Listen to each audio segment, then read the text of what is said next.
Hello mga ka-popcorn. So feeling mahangin tayo sa labas dahil ito, bumili ako ng electric fan. Kasi pag gabi, pinapatay na namin yung aircon kasi dalawa yung nakabukas kasi sa kabilang kwarto, kwarto ng mga bata yun. Anyways, so for this topic, ay ang pag-uusapan natin ay yung speculations tungkol dun sa another beauty queen na nawawala. Last time, nagbigay ako ng speculations tapos sabi ko ayoko magbintang pero pinagbintang ako yung jowa niya. So, merong isang beauty queen din na nagbigay ng pahayag niya tungkol dito sa boyfriend di umano ni Miss Geneva Lopez. Etong si Geneva Lopez, siya nga pala yung beauty queen na candidate ng Mutya ng Pilipinas na nawawala. Tapos eto nakita yung sasakyan niya na nasunog pero hindi nakita any traces of a dead body inside her sasakyan na ginamit nung pumunta sila ng Tarlac at sabi doon ay kasama daw nito ang kanyang Israeli boyfriend nung nagpunta sila doon. Pero hindi mahanap hanggang ngayon wala silang any leads kung nasaan itong magjowang ito. So may masamang kutob daw ang karamihan, no? Hindi lang ako, no? Hindi lang ako yung may masamang iniisip tungkol dito sa kanyang boyfriend. Ayaw natin na magbintang, pero it seems like kasi something is fishy, no? So, ang sabi dito sa write-up na 'to, isang runway model daw yung nagbigay ng kanyang testimonya. Ang pangalan daw ng runway model na 'to ay si Irish Marimla. So, kinlaim niya na encounter daw niya yung Israeli boyfriend ni Geneva Lopez. Isa pa lang daw nung nagkita daw sila in person ay masama na daw talaga yung feeling niya about this guy. So sabi niya, months ago ay kinontak siya nitong Israeli na ito na yung boyfriend nga ni Geneva Lopez sa Instagram.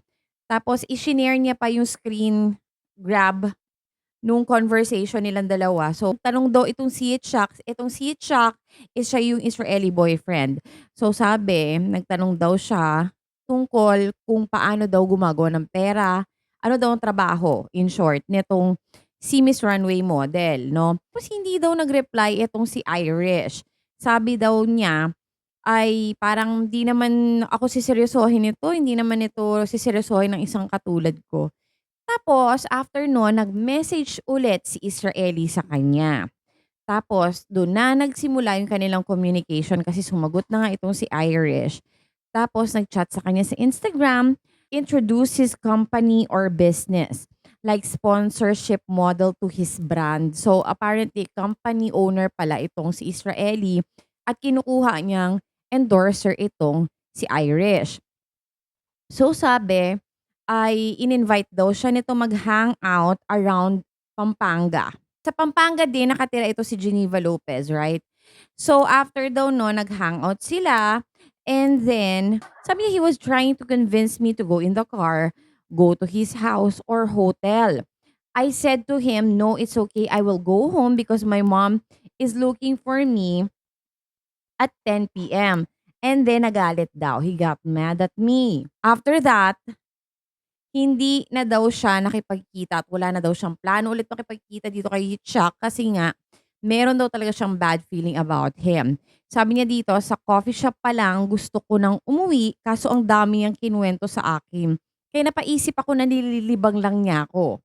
Pero the point talaga ni Guy is pipilitin kanyang sumama sa kanya kasi marami pa daw kaming pag-uusapan.